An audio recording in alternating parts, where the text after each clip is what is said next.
Okay, this is how to wake up your paints. Wake up, wake up, wake up. Okay, so there's a couple of ways you can do this. If you have paint that you've put in palettes and it has dried, like these have, you can use a little spray bottle and just mist them. Just kind of wake them up.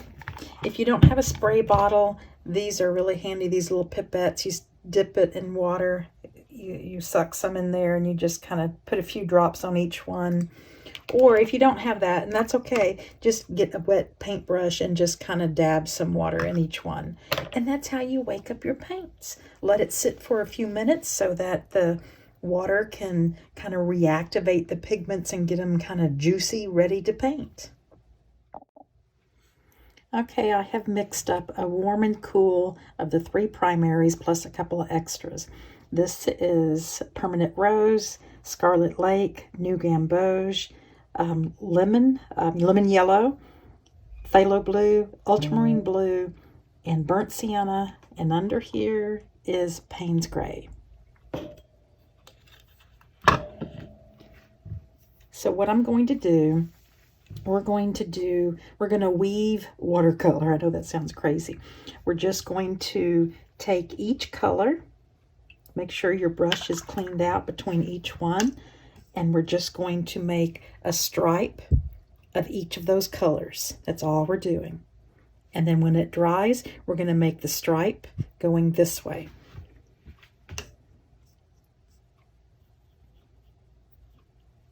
Start with the lemon yellow.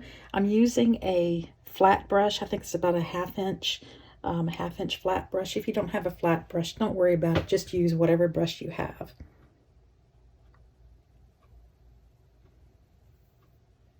Just making a stripe. Don't worry. If it's crooked, just don't worry. The purpose of this is just to see what the colors look like when they're on top of each other. Get more paint here.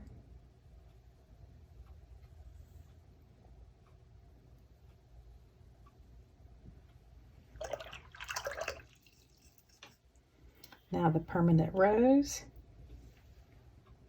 Leave a gap in between each color. This is such a pretty color. I love Permanent Rose.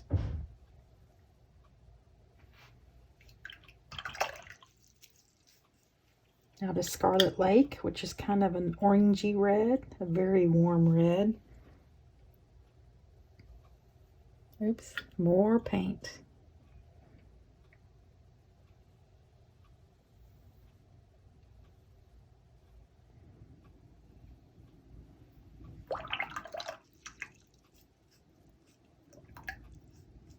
Then the phthalo blue. Oops, I got a little right there. Let me dab that up. It may come up, it may not. It did pretty good. Okay, phthalo blue.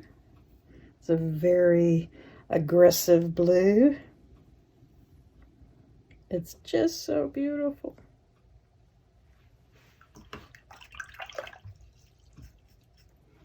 And then ultramarine blue.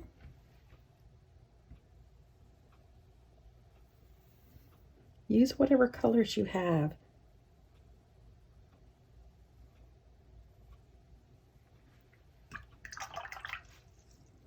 Now the burnt sienna.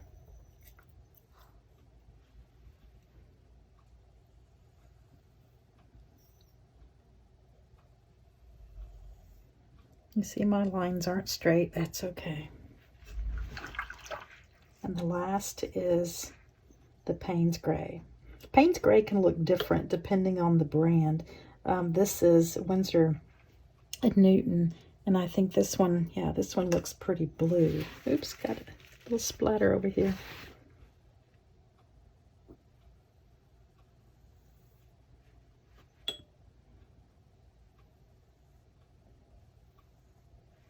So you see my lines are not straight. So around the edge, you can kind of, if you've taped your paper down, you can pick up some of the extra so it doesn't kind of bleed back into which is okay if it does. This is just something we're experimenting and seeing about colors. And see, that's just pretty by itself. You could frame that. So let this completely dry before we do the same thing going this way. This is now dry, so I'm going to use the same colors in the same order, starting with lemon yellow, and just go make a stripe across each one. Making sure to rinse my brush between each color.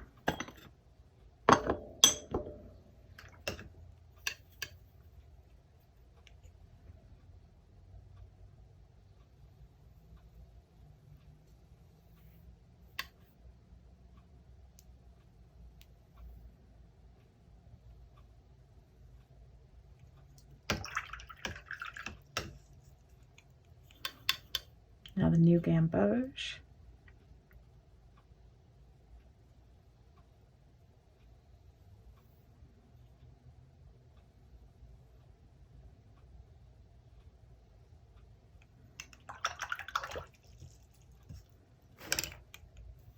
Permanent rose.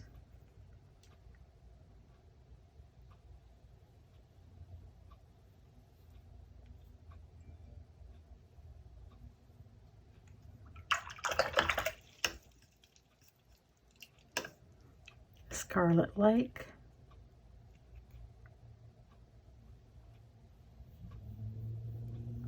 My line is so crooked. That's okay.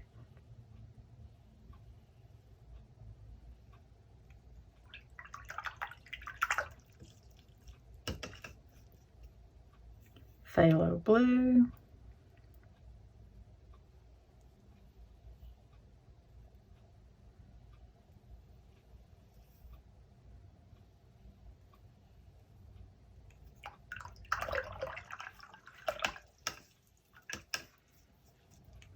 Ultramarine Blue.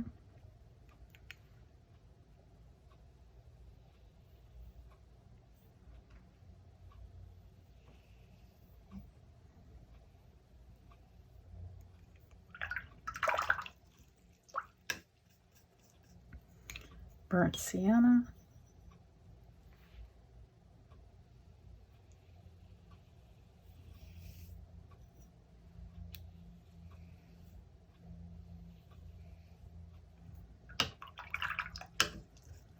And then the last is Payne's Gray.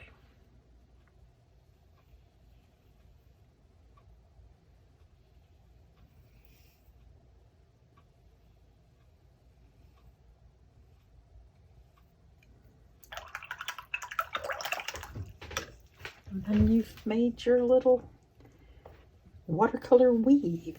Let this dry, and we'll take the paint off, and then we'll label it at the bottom and on the sides. Okay, I've removed the tape and I've added the label of the color names.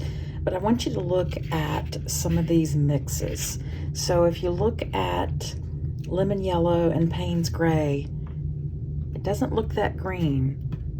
But when you bring it up closer, you can really tell that this is a really deep forest green color.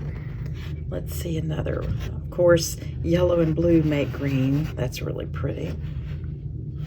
This is just a great exercise to see what colors you will create by glazing. And glazing is just simply a wash of color over a dried layer. The previous layer has got to be dry or it's not going to be this smooth.